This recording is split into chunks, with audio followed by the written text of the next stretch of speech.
Hey there, Miss Monis back with Chapter 12 of The Phantom Tollbooth. Remember when we left off, Milo, Humbug, and Talk the Watchdog were getting ready to go to the Silent Valley.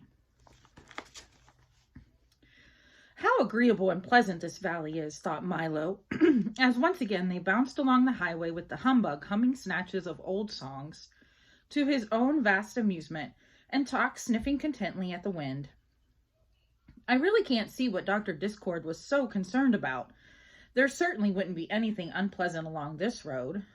And just as the thought crossed his mind, they passed through a heavy stone gateway, and everything was different.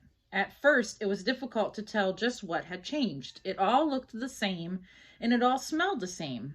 But for some reason, nothing sounded the same. "I wonder what's happened," said Milo.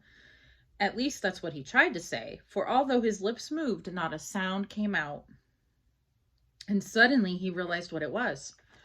For Talk was no longer ticking, and the Humbug, although happily singing, was doing so in complete silence. The wind no longer rustled the leaves, the car no longer squeaked, and the insects no longer buzzed in the fields.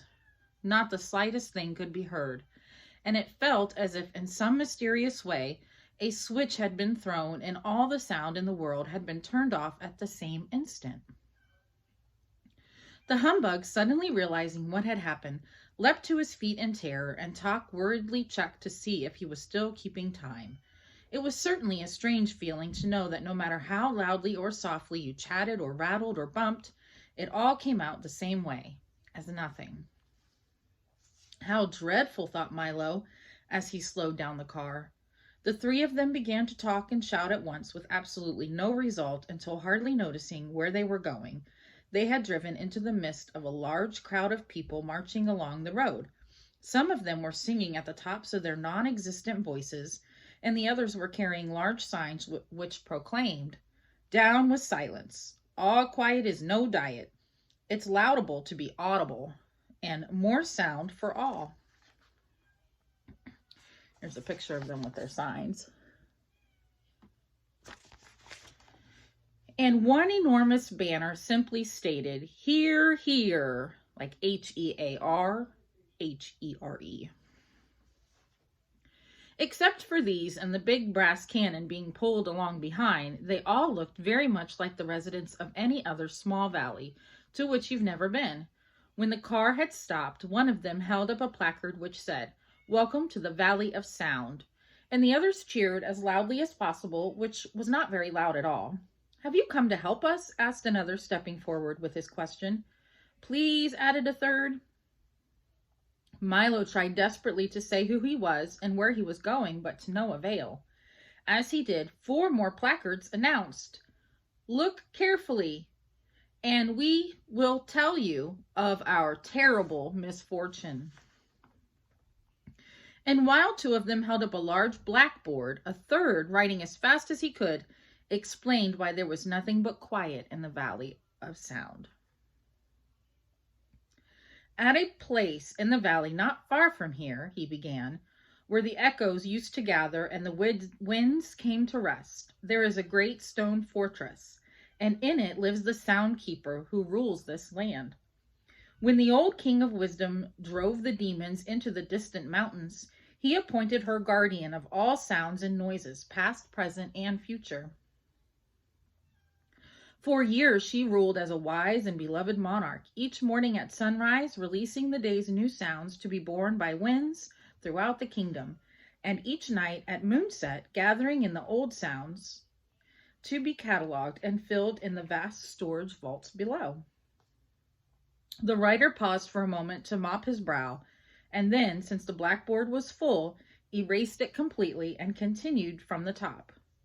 "She was generous to a fault and provided us with all the sound we could possibly use, for singing as we worked, for bubbling pots of stew, for the chop of an axe and the crash of a tree, for the creak of a hinge and the hoot of an owl, for the squish of a shoe in the mud, and the friendly tapping of rain on the roof, and for sweet music of pipes and the sharp snap of winter ice cracking on the ground."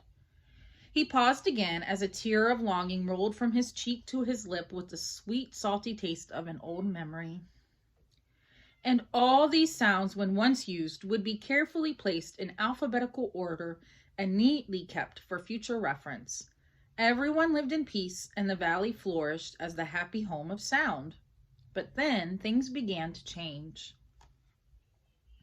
Slowly at first, and then in a rush, more people came to settle here and brought with them new ways and new sounds, some very beautiful and some less so.